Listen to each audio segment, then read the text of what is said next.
C5 app download ചെയ്യൂ. കാണൂ മുഴുവൻ എപ്പിസോഡുകളും സൗജന്യമായി.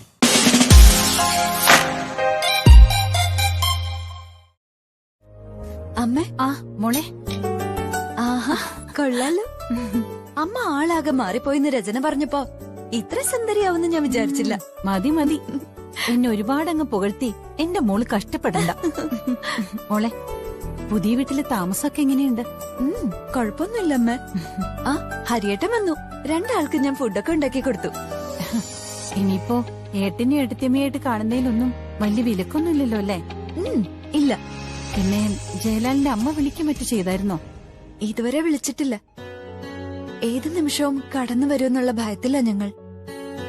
ഇനി ഏതായാലും ജയലാല് വിട്ടുകൊടുക്കില്ല മോളെ. ആദ്യ കടമ്പ കടന്നു കഴിഞ്ഞു. അതുകൊണ്ട് വാശിയുള്ള മോളുടെ അമ്മായിമ്മ മോളുടെ അരികിലേക്ക് വരാനും പോകുന്നില്ല. അവിടെ പ്രശ്നങ്ങളൊക്കെ അടങ്ങിയപ്പോ ഇവിടെ ഇപ്പൊ തലവേദന. ഞാൻ അറിഞ്ഞു. ഇടയ്ക്ക് ഞാൻ രചനയെ വിളിച്ചായിരുന്നു. അവളാകെ വിഷമത്തില അമ്മ. മോള് രജനയോടൊന്ന് സംസാരിക്കണം. എന്നിട്ട് അവൾക്ക് ധൈര്യം കൊടുക്കണം. ഇവിടെ വന്നവളെ വഴക്കുണ്ടാക്കാനായിട്ട് തന്നെയാ വന്നത്. അതെന്നോട് ദിയേം പറഞ്ഞു. അവർക്കിവിടെ താമസിക്കാൻ പറ്റുന്നില്ലെങ്കിൽ മാറി താമസിച്ചൂടെ അമ്മ? ആരോട് പറയാനാ? അതൊക്കെ ഞാൻ ഒരുപാട് തവണ പറഞ്ഞു നോക്കിയതാ. എന്നിട്ട് അവരത് കേൾക്കുന്നില്ല. അമ്മയ്ക്ക് അമ്മയുടെ മോന്റെ സ്വഭാവം പിടികിട്ടിയല്ലോ അല്ലേ? നിങ്ങളൊക്കെ പറഞ്ഞതാ ശരി. അവൻ അവന്റെ അച്ഛനെ പോലെ തന്നെ ആയിക്കൊണ്ടിരിക്കുക.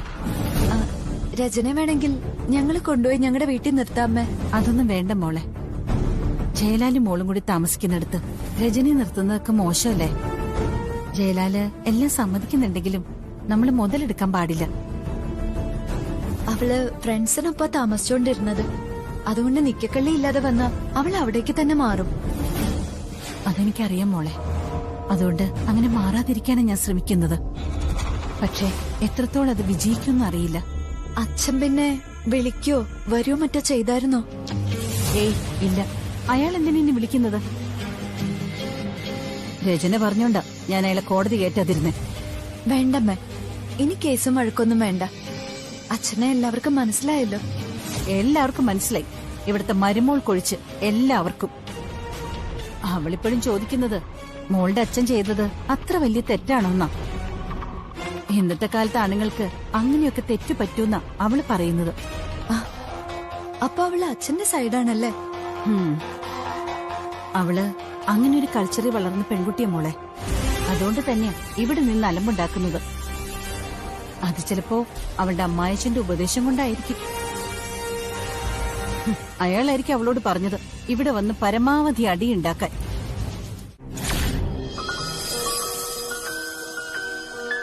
ഇപ്പൊ തനിക്ക് നല്ല ആശ്വാസം തോന്നുന്നുണ്ടോ?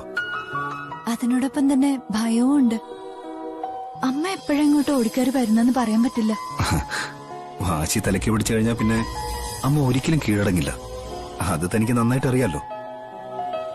അതുകൊണ്ട് വരവൊന്നും പ്രതീക്ഷിക്കണ്ട. പിന്നെ ഞാനില്ലാത്തപ്പോ എങ്ങാനും വന്നാൽ കഥവും തുറക്കണ്ട. അപ്പൊ ബെല്ലടിച്ചാലും തുറക്കണ്ടേ? വേണ്ട. അമ്മ ഇങ്ങോട്ട് വരുവാണെങ്കിൽ അത് അമ്മയിൽ നിന്നും മകനെ അകറ്റിയ മരുമോളെ കൊല്ലാനായിരിക്കും. ജയിലിൽ കിടന്ന് അറപ്പ് മാറിയതുകൊണ്ട് അമ്മ അത് ചെയ്യുകയും ചെയ്യും. അതുകൊണ്ട് അമ്മ വരുമ്പോ ഞാനിവിടെ ഉണ്ടായാൽ പോലും താൻ കുറച്ച് അകന്നേ നിൽക്കാവൂ. ചാരുവിന്റെ കല്യാണം നടത്തണമെങ്കിൽ ലാലേട്ടന്റെ സഹായം വേണ്ടേ? ആർഭാടായിട്ട് നടത്തണമെങ്കിൽ എന്റെ സഹായം വേണം. പിന്നെ ഞാൻ പറഞ്ഞല്ലോ, അവൾക്ക് അത്യാവശ്യം വേണ്ട സ്വർണ്ണമൊക്കെ ലോക്കറിലുണ്ട്. അമ്മയുടെ അക്കൗണ്ടിൽ പണവും ഉണ്ട്. പിന്നെ ആ വീടും വസ്തുവും വിറ്റ് നല്ല തുക കിട്ടും.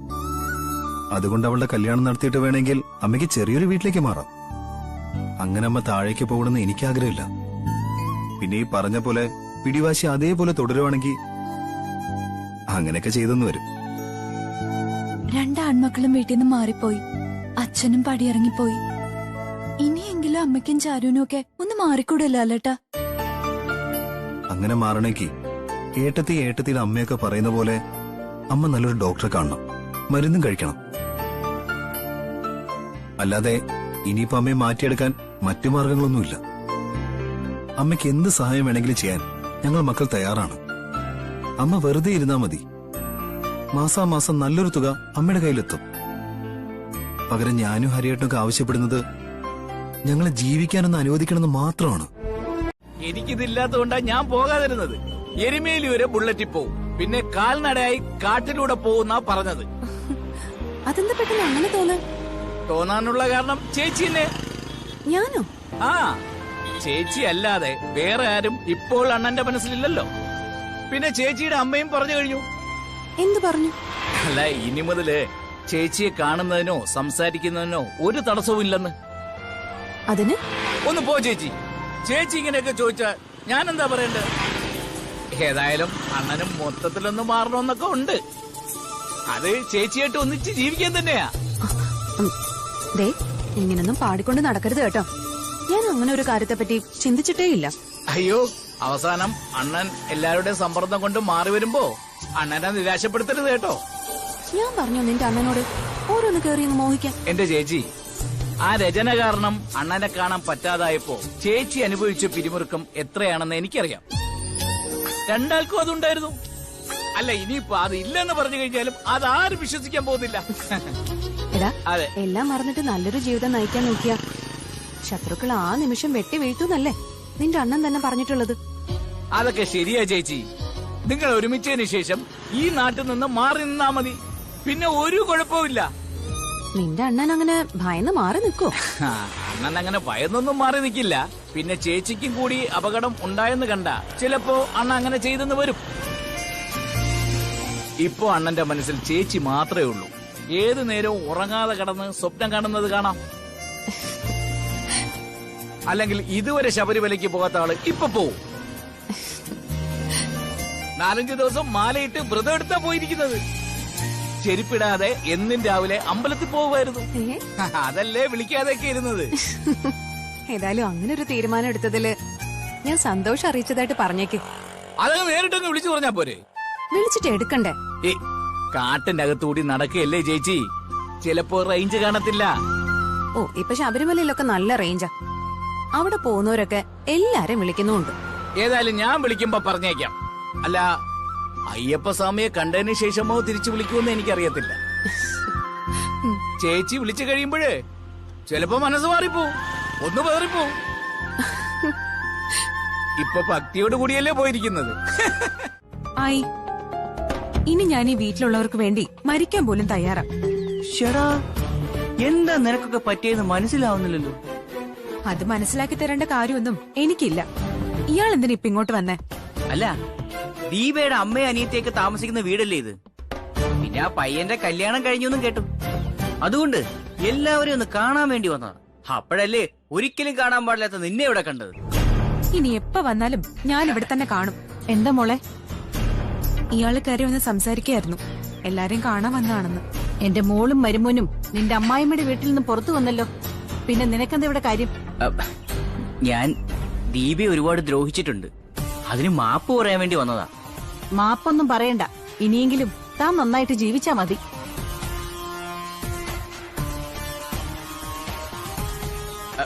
ഞാൻ അളിയനെയും ദീപയൊന്ന് കാണാൻ വേണ്ടി വന്നതാ. എന്നാ പിന്നെ ഇവിടെ ഒന്ന് കേറിട്ട് പോവാന്ന് കരുതി. എന്റെ മോളെ, നീ ഒരു സമയത്ത് അവിടെ ഇട്ട് ഒരുപാട് വട്ടം കറക്കിയതാ. എന്റെ സ്വഭാവത്തിനെ അവിടെ വന്ന് നിന്നെ വലിച്ചിറക്കിയിട്ടേ നിന്റെ കരണത്തടിക്കേണ്ടതാ.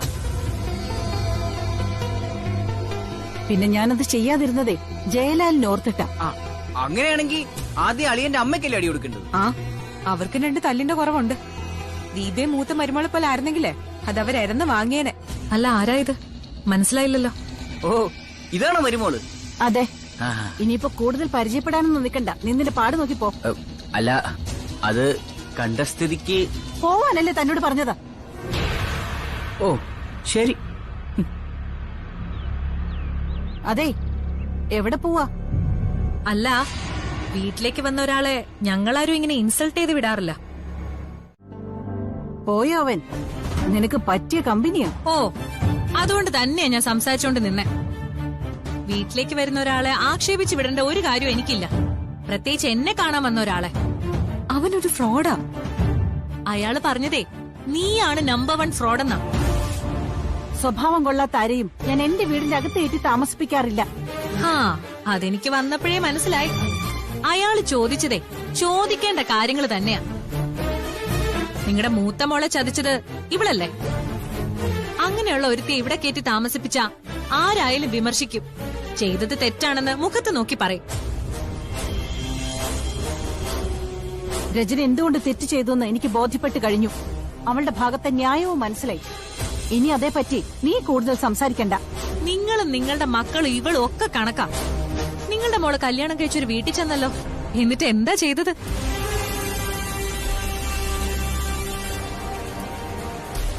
അവൾ അവളുടെ ഭർത്താവിനെ വിളിച്ചോണ്ട് ഇപ്പൊ വേറെ താമസിക്കല്ലേ? നിങ്ങളുടെ മക്കൾ എന്ത് ചെയ്താലും അതൊക്കെ സൽപ്രവൃത്തിയാ. ഇത്തരം സംസാരങ്ങളൊക്കെ ഇവിടെ വേണ്ടെന്ന് ഞാൻ പലതവണ പറഞ്ഞതാ. വീട്ടിനകത്ത് കേറ്റാൻ കൊള്ളാത്ത ഒരുത്തം വന്ന അവനുമായിട്ട് സൗഹൃദത്തോടെ സംസാരിക്കുന്നത് എനിക്ക് ഇഷ്ടമല്ല. എന്നാ കേട്ടോ, ഈ വീട്ടിനകത്ത് കയറി വരുമ്പോ അയാള് കുഴപ്പക്കാരനല്ലാന്ന് എനിക്ക് തോന്നിയാ ഞാൻ അയാളോട് സംസാരിക്കും. അതിന്റെ പേരിൽ ഇവിടെ ആർക്കും ഒരു തർക്കത്തിന്റെ ആവശ്യമില്ല.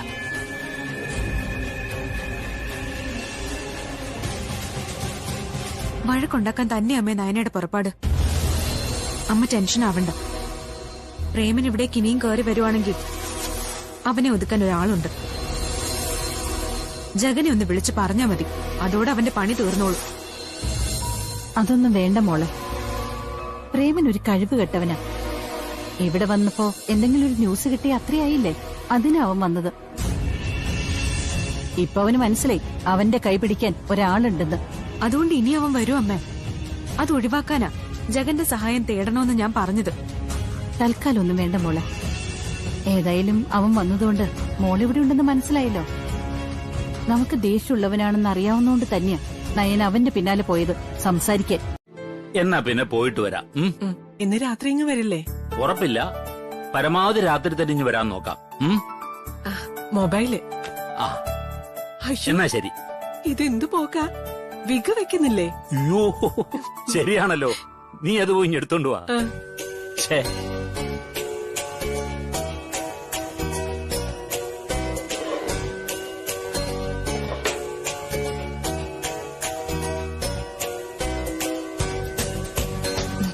ദാ,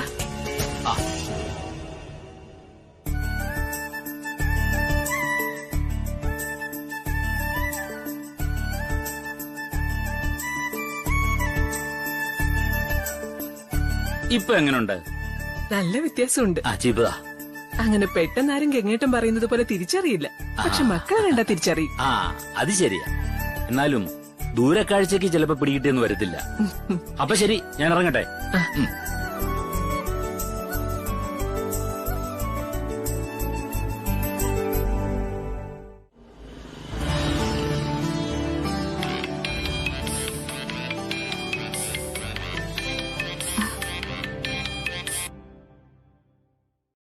അച്ഛാ, ആ മോള് ജോലി ചെയ്യുന്ന ഷോറൂം എവിടാ?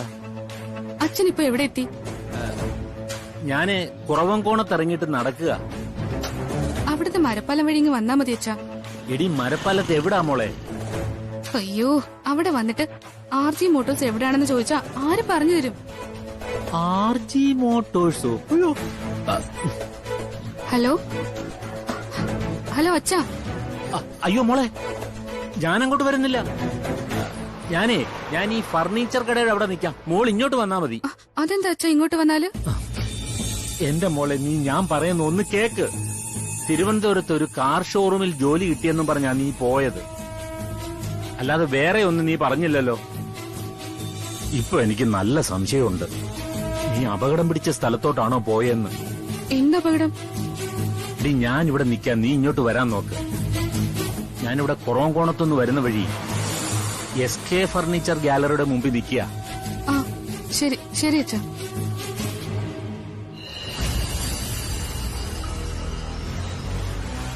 RJ motors, Ragini Gangadharan motors. അങ്ങനാണല്ലോ അവന്റെ ഷോറൂമിന്റെ പേര്. അത് മരപ്പാലത്തുവാ. എന്റെ ഭഗവാനെ.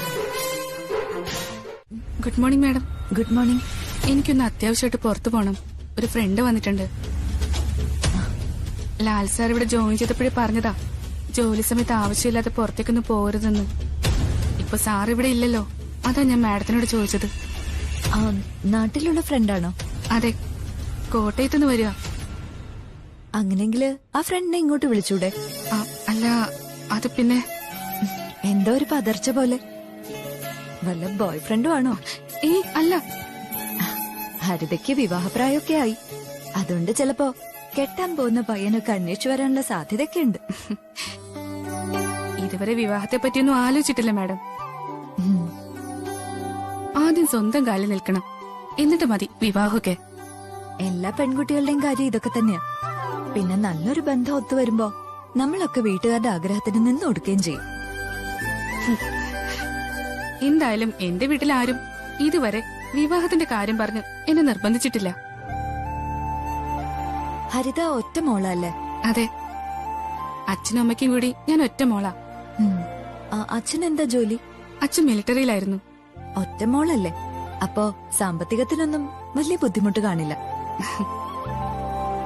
അമ്മയെ അധികം ബുദ്ധിമുട്ടിക്കരുതെന്ന് എനിക്ക് ആഗ്രഹമുണ്ട് മാഡം.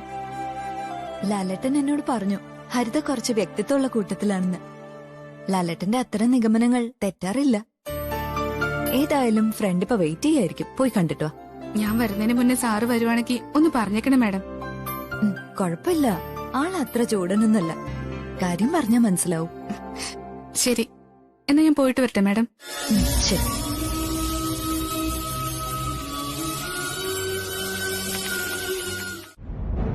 അതെ, ഞാനൊന്ന് നിർബന്ധിച്ചാൽ അച്ഛൻ ഇവിടെ നിൽക്കും. ക്ഷേത്രത്തിൽ പോവാന്നല്ലേ പറയുന്നത്, അപ്പൊ പിന്നെ നമ്മൾ പറയുന്നത് ശരിയാണോ? അച്ഛനും കൂടെ ഉണ്ടെങ്കിൽ വീട്ടിനകത്ത് മൊത്തത്തിൽ ഒരു ഓളം ഉണ്ടായേനെ. പിന്നെ നമ്മൾ ഷോറൂമിലോട്ട് വരുമ്പോ നല്ല രുചിയുള്ള ഭക്ഷണമൊക്കെ അച്ഛൻ ഉണ്ടാക്കി വെച്ചേനെ. ആഹാ, അപ്പൊ അച്ഛനെ നമ്മുടെ വീട്ടിലെ അടുക്കളക്കാരനാക്കാനാണോ പരിപാടി? അച്ഛൻ നമ്മുടെ വീട്ടിൽ നിൽക്കുന്നുണ്ടെങ്കിൽ ഞാൻ ഒരു കാരണവശാലും അച്ഛനെ അടുക്കളയിൽ കയറ്റില്ല. അച്ഛന് വേണ്ടതൊക്കെ ഉണ്ടാക്കി വെച്ചിട്ടേ നമ്മൾ ഷോറൂമിലേക്ക് വരൂ. അതിന് അച്ഛൻ സമ്മതിക്കണ്ടേ? അച്ഛനൊരു വീട്ടിൽ ചെന്നാൽ എന്തെങ്കിലുമൊക്കെ അടുക്കള പണി ചെയ്യാതെ അച്ഛനൊരു തൃപ്തി കിട്ടില്ല. അത് അങ്ങനെ ഒരു സ്വഭാവക്കാരനാ. ഏതായാലും ഹരിത എന്ന പെൺകുട്ടിക്ക് താനൊരു പ്രത്യേക പരിഗണന കൊടുക്കണം. ശരി ലാലേട്ടാ, ഞാനിപ്പോ വരാം.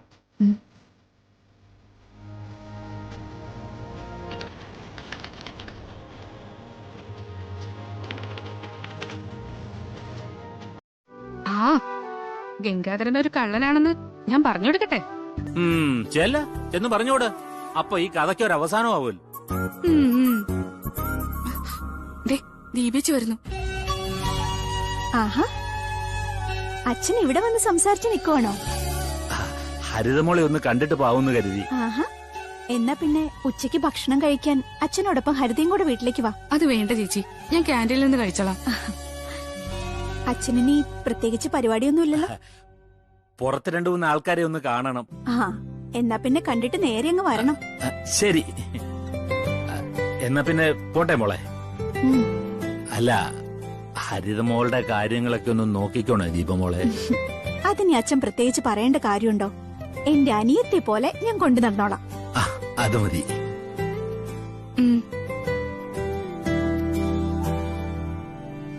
അച്ഛനൊരു പാവാ. അറിയാം. ചേച്ചിയേക്കാൾ മുന്നേ ആ അച്ഛന്റെ കഥകളൊക്കെ അറിഞ്ഞ കൂട്ടത്തിലാ ഞാനും എന്റെ അമ്മയും. എന്റെ കുട്ടിക്കാലത്ത് തന്നെ. ആ, നിങ്ങൾ സിക്കന്ദരാബാദിൽ ഒന്നിച്ചുണ്ടായിരുന്നല്ലേ? ആ, അതെ. ഇതുപോലൊരച്ഛനെ ലോകത്ത് ആർക്കും കിട്ടില്ല. പക്ഷേ ജയേട്ടന്റെ അമ്മയ്ക്കും 2 പെൺമക്കൾക്ക് മനസ്സിലായിട്ടില്ല. എന്നാ ഈ മോൾക്ക് മനസ്സിലായിട്ടുണ്ട് എന്റെ അച്ഛനൊരു പാവാണെന്ന്. അത്രയ്ക്ക് ധൈര്യം ഉണ്ടോ അമ്മാവന്? എടാ, എനിക്കിപ്പോ ധൈര്യം കുറയേണ്ട കാര്യം എന്തുവാ? അവളുടെ പേരിലാണ് വീടും പറമ്പെങ്കിലും അതൊക്കെ എന്റെ അധ്വാനവാ. പിന്നെ അവിടോട്ട് ആ വീട്ടിലോട്ട് കയറി വരുന്നതിന് എനിക്ക് വിലക്കൊന്നും ഇല്ലല്ലോടാ. അമ്മാവൻ എന്തായാലും പടിയിറങ്ങിപ്പോയി. എന്നാ പിന്നെ അമ്മാവന്റെ കൈ തഴമ്പുണ്ടെന്ന് അമ്മായിക്കൊന്ന് കാണിച്ചു കൊടുത്തൂടായിരുന്നു. കാരണക്കുറ്റി നോക്കി ഇത് പൊട്ടിച്ചൂടായിരുന്നു. എടാ, ഞാൻ പൊട്ടിക്കേണ്ട സമയത്തൊന്നും പൊട്ടിച്ചില്ല. അതുകൊണ്ടാ ഞാൻ നിന്നോട് പറയുന്നത് അതിന് നീ ശ്രമിക്കണമെന്ന്. എന്നിട്ട് വേണം അവളുടെ കൈ കൊണ്ട് ഞാൻ ചാവാൻ. കൂടുതൽ ആലോചിക്കാനൊന്നുമില്ല. ഒതുക്കേണ്ടവരെ ഒതുക്കേണ്ട സമയത്ത് ഒതുക്കണം. അല്ലെങ്കിൽ നമ്മൾ ഒതുങ്ങി കൂടേണ്ടി വരും, കേട്ടോ? അമ്മാവ എങ്ങോട്ട് പോകുന്നു? എന്താ, വരുന്നോ? വിളിച്ചാ ഞാനങ്ങ് വരും. എനിക്ക് വേറെ പണിയൊന്നുമില്ലല്ലോ. അതുകൊണ്ട് വിളിക്കുന്നില്ല. നീ വരണ്ട.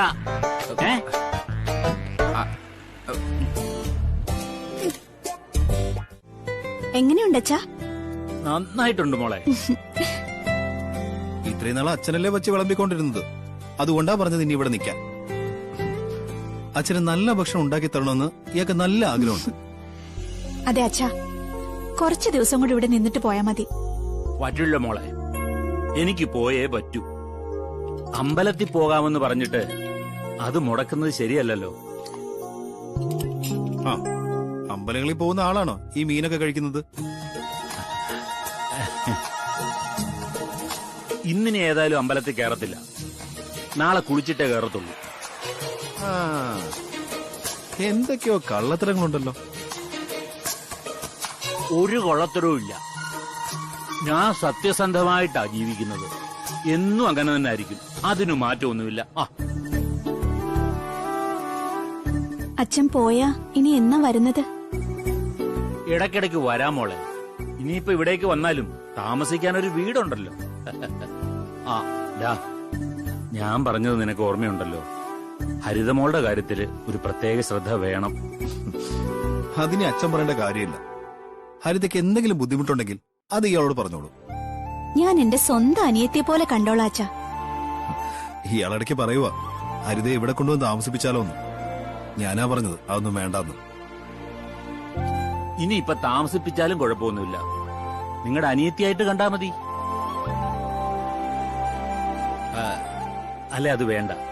ഈ പുറത്തുള്ള ആൾക്കാര് അതൊക്കെ വെച്ച് കഥകൾ ഉണ്ടാക്കിയാല്. അങ്ങനെയുള്ള പേടിയൊന്നും ഞങ്ങൾക്കില്ല അച്ഛാ. ഇയാൾക്ക് എന്നെയും അയാൾക്ക് എന്നെയും വിശ്വാസം. അതിന്റെ ഇടയിലേക്ക് ആരും കടന്നു വരാൻ ഞങ്ങൾ സമ്മതിക്കില്ല. ഞാൻ അവസാനമായിട്ട് ഹരിതമോളുടെ വീട്ടിൽ പോയപ്പോ സുകന്യ എന്നോട് പറഞ്ഞായിരുന്നു. അത് ഈ സുകന്യ എന്ന് പറയുന്നതേ ഹരിതമോളുടെ അമ്മയാ. കൊച്ചിന് എന്തെങ്കിലും ഒരു നല്ല ജോലി ശരിയാക്കി കൊടുക്കാൻ പറ്റുമെങ്കിലേ ശരിയാക്കി കൊടുക്കണമെന്ന്. അച്ഛൻ മരിച്ചതിന് ശേഷം അമ്മയും മോളും മാത്രമാ വീട്ടില്. അതുകൊണ്ട് ആ നാട്ടിലെവിടെങ്കിലും ജോലി ചെയ്യണമെന്നായിരുന്നു മോളുടെ ആഗ്രഹം. അല്ല, അച്ഛൻ കോട്ടയത്ത് പോയപ്പോ അവന്റെ വീട്ടിൽ കയറിയാ? ഇല്ല, കേറിയില്ല. ഇനി ഏതായാലും അതുവഴി പോകുമ്പോ ഒന്ന് കേറണം. ഹരിതമോളുടെ വിശേഷങ്ങളൊക്കെ ഒന്ന് പറയണം. അതൊക്കെ അറിയുമ്പം മോളുടെ അമ്മയ്ക്ക് വലിയ സന്തോഷമായിരിക്കും. സെക്കൻഡറാബാദ് വെച്ച് ഈ സുകന്യ എനിക്ക് ഒരുപാട് വെച്ചു വിളമ്പി തന്നിട്ടുണ്ടടാ. അച്ഛന് അത്രയ്ക്ക് ഇഷ്ടപ്പെട്ട ഫാമിലി ആയതുകൊണ്ട് ഞങ്ങളും അതേ രീതിയിൽ അവരെ നോക്കിക്കൊള്ളാം. കറികളൊക്കെ എടുത്ത് കഴിക്കച്ചാ. അതിനിടയിലേക്കാണ് ആ പാവം കയറി ചെന്നത്. എന്തായാലും എന്നെ പോലെ രണ്ടാളും വീട്ടിൽ നിന്നിറങ്ങിയല്ലോ. അതുകൊണ്ട് തരക്കേടില്ലാതെ രണ്ടാൾക്കും ജീവിച്ചു പോകാം. ഇന്ന് പിന്നെ 2 ദിവസം കൂടി അച്ഛൻ അവരോടൊപ്പം താമസിച്ചിട്ട് പോയാ പോരായിരുന്നോ? അപ്പൊ എന്റെ രണ്ടാം ഭാര്യ ഒറ്റയ്ക്കാവില്ലേ? അമ്മയ്ക്ക് ഒറ്റയ്ക്കൊക്കെ താമസിച്ച് നല്ല പരിചയ. ശരിയാ, ഇത്രയും നാള് നിന്റെ അമ്മയ്ക്ക് ശരിക്കും ഒറ്റപ്പെടലായിരുന്നു. ഇനിയുള്ള കാലം എന്തായാലും എന്റെ കൂട്ടുണ്ടാവും. മോള് കുറച്ചാള് കഴിഞ്ഞാൽ കല്യാണം കഴിഞ്ഞങ്ങ് പോകും. അത് കഴിഞ്ഞാൽ അവക്കൊരു തണല് വേണ്ടേ മോളെ? ജീവിതകാലം മുഴുവൻ ഈ രഹസ്യം മൂടി വെക്കാൻ പറ്റുവച്ചാ? ഇത്രയും കാലം മൂടി വെച്ചില്ലേ മോളെ? ഇനിയിപ്പൊ രാഗിണി സത്യങ്ങൾ അറിഞ്ഞാലും എനിക്ക് പ്രശ്നമൊന്നുമില്ല. ഞാൻ പറഞ്ഞല്ലോ, എന്റെ ഹരിയും ജയനും പിന്നെ ദീപമോളും ഒക്കെ ഇതറിയുന്നതാ എനിക്ക് കുറച്ചില്. അച്ഛൻ ട്രെയിനിലാണോ ബസ്സിലാണോ മടങ്ങുന്നേ? വൈകിട്ട് ട്രെയിനിൽ പോകാമെന്നാ കരുതുന്നത്. പക്ഷെ അതിനു മുമ്പ് എനിക്ക് ഒരിടത്തൂടൊന്ന് പോകണം. എന്റെ ആദ്യ ഭാര്യയുടെ വീട്ടില്. എന്താ പറഞ്ഞേ? അതേന്നെ, ഈ പൂട്ടിക്കിടക്കുന്ന മൃഗങ്ങളെയും നായ്ക്കളെയൊക്കെ ശൗര്യം പിടിപ്പിക്കാനായിട്ട് പുറത്തുനിന്ന് ഗോഷ്ഠി കാണിക്കാറില്ല. അതുപോലെ അവളുടെ മുമ്പിലോട്ട് എനിക്കൊന്ന് ചെല്ലണം. അവിടെ ശൗര്യം കൂടട്ടെ. വെറുതെ എന്തിനാ അച്ഛാ വഴക്കിന് പോകുന്നേ? അവരെന്തെങ്കിലും എടുത്ത് തലക്കടിച്ചാലോ? അതൊക്കെ സംഭവിക്കുമെന്ന് അറിഞ്ഞിട്ട് തന്നെ ഞാൻ പോകുന്നത്. തലക്കടി കൊള്ളാതിരിക്കാൻ എനിക്കറിയാം. എന്തായാലും ഇവിടം വരെ വന്ന സ്ഥിതിക്ക് അവിടം വരെ പോകാതെ പോകുന്നത് ശരിയല്ല. പോകരുതെന്നാ എന്റെ അഭിപ്രായം. ഒന്ന് പോയി നോക്കട്ടെ. പിന്നെ ഞാൻ പറഞ്ഞല്ലോ, മോക്കിവിടെ ഒരു കുറവും ഉണ്ടായില്ല. ഇപ്പോഴത്തെ വീടും മാറ്റിത്തരാമെന്ന് ജയൻ പറഞ്ഞിട്ടുണ്ട്. പിന്നെ കൂട്ടിനിപ്പോഴൊരു ഒരു ജോലിക്കാരെ വെച്ച് തന്നിട്ടുണ്ടല്ലോ. എനിക്ക് ഈ സൗകര്യങ്ങളൊക്കെ മതി വെച്ചാ. പോരെ മോളെ, ഒരുപാട് പരിമിതികളിൽ നിന്ന് ജീവിച്ച ഒരു പെൺകുട്ടിയാണ് നീ. സുഖവും സന്തോഷവും ഒക്കെ അടക്കി ജീവിച്ച ഒരു പെൺകുട്ടി. അതുകൊണ്ട് ഇനിയുള്ള കാലം എന്റെ മോൾ എല്ലാ അർത്ഥത്തിലും ആഹ്ലാദത്തോടെ ജീവിക്കണം. അത് കാണുമ്പോഴ് നിന്നേക്കാൾ സന്തോഷിക്കുന്നത് നിന്റെ അച്ഛനും അമ്മയും ഒക്കെയാ. ഞാനങ്ങോട്ട് വരുന്നുണ്ട് അച്ഛാ, എന്റെ ആദ്യ ശമ്പളമായിട്ട്. ശരി മോളെ, സൂക്ഷിച്ചു നോക്കണ്ട, നിന്റെ അച്ഛൻ തന്നെ. ഓ, വേഷമാരെ നടിക്കുക അല്ലേ?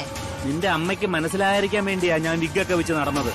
പിന്നെ ആലോചിച്ചപ്പോ തോന്നി അവളെ എന്തിനാ ഞാൻ പേടിക്കുന്നതെന്ന്. പിന്നെ നേരെ ഇങ്ങോട്ട് വെച്ചു പിടിച്ചു. വീട്ടിലെ ഭരണാധികാരി ഇല്ലയോ? ഈ വീട്ടുമുറ്റത്ത് നിങ്ങൾ കാലുകുത്താൻ പാടില്ലെന്ന് അമ്മ വ്യക്തമായിട്ട് പറഞ്ഞതല്ലേ? ആ, അവൾ അങ്ങനെ പറഞ്ഞു. അതുകൊണ്ട് തന്നെ കാലുകുത്തിയത്. ഇനിയിപ്പൊ അവിടെ ആജ്ഞ അനുസരിക്കേണ്ട കാര്യമൊന്നും എനിക്കില്ല. ഈ വീട്ടിൽ മാന്യരും മര്യാദക്കാരുമായിട്ട് 2 പേരുണ്ടായിരുന്നു. നിന്റെ ആങ്ങളമാര് അവരെ 2 പടിയിറക്കി. പിന്നെ പാവം പിടിച്ചൊരു പെങ്കൊച്ച് കയറി വന്നു, അതിനെയും തള്ളിക്കളഞ്ഞു. പിന്നെ ഞാൻ എന്തിനാ അതിനകത്ത് കടിച്ചു പോകുന്നത്? നിന്റെയൊക്കെ മോന്ത കാണാൻ. അങ്ങനെ ഒരു ചിന്ത മനസ്സിലുണ്ടെങ്കിലേ പിന്നെ എന്തിനാ ഇങ്ങോട്ട് വന്നത്? എനിക്ക് മനസ്സുണ്ടായിട്ട്. എനിക്ക് ഇങ്ങോട്ട് വരണമെന്ന് തോന്നുമ്പോഴൊക്കെ ഞാൻ വരും. നിന്റെ അമ്മയുടെ മുഖം കാണുമ്പോഴേ എനിക്ക് ഇച്ചിരി ധൈര്യം കൂടുമെന്നൊരു തോന്നല്. അതുകൊണ്ടാണ് ഞാൻ ഇങ്ങോട്ട് വന്നത്. ആ, ഞാൻ അകത്തോട്ട് കയറുന്നില്ല, പുറത്ത് തന്നെ നിൽക്കുക. നീ അവളെ ഒന്ന് വിളിക്ക്, ആ പൂതനെ. അമ്മയുടെ മുന്നിൽ നിന്നും ഇങ്ങനെയൊക്കെ തന്നെ വിളിക്കണം? വിളിക്കാൻ എനിക്ക് ഒരു പേടിയുമില്ലടി. അവൾ വെളിച്ചപ്പാടാവുകയാണെങ്കിലേ ഒരു വാളെടുത്ത് ഞാൻ അവിടെ കൈ കൊടുക്കും. പിന്നെ കോമരമായിട്ട് നിന്ന് ഞങ്ങളങ്ങനെ തുള്ളട്ടെ, എന്നിട്ട് കൊടുങ്ങല്ലൂർ പോട്ടെ. അവിടെ നിൽക്കി. അമ്മ, ഒരാള് വന്നിട്ടുണ്ട് ധൈര്യത്തോടെ. ആര്? ഒരു തീർത്ഥാടകനാ. തീർത്ഥാടകനോ? ആ, തീർത്ഥയാത്രയ്ക്ക് പോയ ഒരാളാണെന്ന്. ഗംഗയോ? അതെ. അയാളോട് ഈ വീട്ടുമുറ്റത്ത് കാല് കുത്തരുതെന്ന് ഞാൻ പറഞ്ഞതാണല്ലോ. എന്നിട്ടും അതിനുള്ള ധൈര്യം അയാൾക്ക് കിട്ടിയോ? വിട്ടുപൊക്കോളം ഞാൻ പറഞ്ഞതാ അമ്മേ. പക്ഷെ അങ്ങേര് പോയില്ല. തല്ലുകൂടിയിട്ടേ പോവൂ എന്ന ഭാവത്തിലാ നിൽപ്പ്. ആ, മോള് പോയി അടുക്കളയെന്ന വെട്ടുക തീഞ്ഞെടുത്തോണ്ട് വാ. ചോര കാണാനാ വന്നതെങ്കി കാണിച്ചു തന്നെ പറഞ്ഞുവിടാം. അതൊന്നും വേണ്ട അമ്മേ. അമ്മ ഇനി അങ്ങനെ ഒരു കടുംകൈ ചെയ്തിട്ട് ജയിലിൽ പോയി കിടക്കാൻ ഞാൻ സമ്മതിക്കില്ല. അച്ഛനാണെങ്കിലും ഇവിടെ കയറി വന്നവളുമാരെയൊക്കെ താലോലിച്ച കൂട്ടത്തിലാ അങ്ങേര്. അതുകൊണ്ട് കരണത്ത് അമ്മയൊന്ന് കൊടുത്താലും കുഴപ്പമില്ല. കടൽക്കരയിൽ പോയി അയാള് മരിച്ചെന്ന് സങ്കല്പിച്ച് ബലിയിട്ടതാ ഞാനും നീയും. അങ്ങനെ ഒരാള് ഇനി നിനക്ക് അച്ഛനല്ല. അയാള് ഈ വീടുമായിട്ട് ഒരു ബന്ധവുമില്ല. മരണപ്പെട്ട ആത്മാവാ വന്നിരിക്കുന്നത്. അങ്ങനെ ഒരുത്തനെ ചൂലുകൊണ്ട് അടിക്കണം. അങ്ങേരും എന്തൊക്കെയോ ഭാവിച്ചാ വന്നിരിക്കുന്നത്. വഴക്കുണ്ടാക്കാൻ തന്നെയാ, അല്ലാതെ വീട്ടിനകത്ത് കയറാനല്ലല്ലോ വന്നത്. അതേ പറ്റിയൊന്നും എനിക്കറിയില്ല. സംസാരം അത്ര പന്തിയായിട്ട് എനിക്ക് തോന്നിയില്ല. എനിക്കറിയായിരുന്നു തീർത്ഥാടനമൊക്കെ കഴിയുമ്പോ ഇവിടേക്ക് തന്നെ തിരിച്ചു വരുമെന്ന്. 2 ആമക്കളുണ്ട് പുറത്ത്. അവർക്കൊപ്പം താമസിക്കാൻ താല്പര്യമില്ലാതെ മടങ്ങി വന്നിരിക്കുവാ. ഇനി എന്റെ കൈയും കാലും പിടിച്ച് അകത്ത് കയറാൻ. കാലും മുടക്കി തൊഴിക്കും ഞാൻ.